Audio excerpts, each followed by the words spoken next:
અમદાવાદમાં ખ્યાતિ હોસ્પિટલમાં બોગસ ઓપરેશનનો મામલો સામે આવ્યો છે। સમાચાર સામે આવી રહ્યા છે અમદાવાદથી। માલિક કાર્તિક પટેલ અને ડિરેક્ટર રાજશ્રી કોઠારી હજી પણ ભૂગર્ભમાં છે।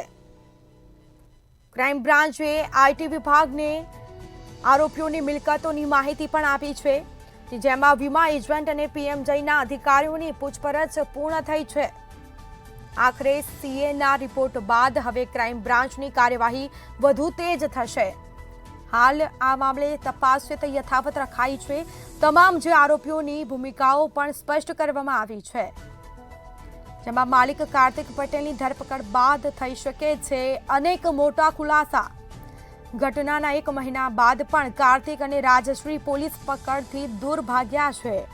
હજી સુધી તેઓની ધરપકડ થઈ નથી, તો વીમા એજન્ટ અને પીએમજયના અધિકારીઓની પૂછપરછ પૂર્ણ થઈ છે।